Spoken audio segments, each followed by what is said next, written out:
సమస్యలు పరిష్కరిస్తే జనాలు జేజేలు పలుకుతారని సీఎం చంద్రబాబు అన్నారు.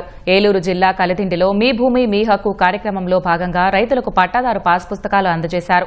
రాష్ట్రంలో ఇప్పటి వరకు 32,22,346 పాస్ పుస్తకాలను పంపిణీ చేసినట్లు సీఎం వివరించారు. మరో 68,64,000 పాస్ పుస్తకాలు అందజేయాల్సి ఉందన్నారు.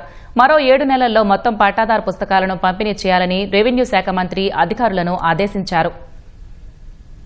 7,451 గ్రామాల్లో 32,22,346 పాస్ పుస్తకాలు ఇచ్చాం. ఇది మామూలు పాస్ పుస్తకం కాదు. ఎవడంటే వాడు ట్యాంపర్ చేయడానికి వీలు లేదు, ప్రింట్ చేయడానికి అంతకంటే వీలు లేదు. సెక్యూరిటీ ప్రెస్ లో చేశాం.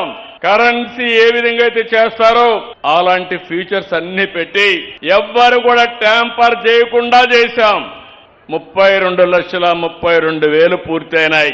ఇంకా 7 నెలలే మిగిలింది. మా రెవెన్యూ సెక్రటరీ చెప్తున్నాను, chief secretary come revenue secretary మా అనగాని సత్యప్రసాద్ చెప్తున్నాను, ఇంకా 9,365 గ్రామాలున్నాయి.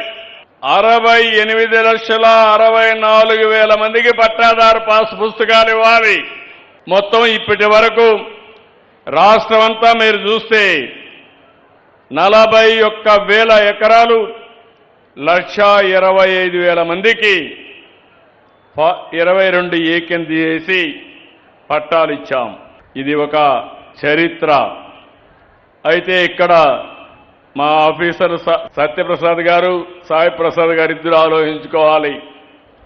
మీరు చేసిన పనికి అభినందనలు. చివరి వ్యక్తికి న్యాయం జరిగే వరకు 68 లక్షల మందికి పట్టాలు ఇచ్చే వరకు మిమ్మల్ని వదిలిపెట్టనని మరొక్కసారి వారిద్దరికీ గుర్తు చేస్తున్నారు.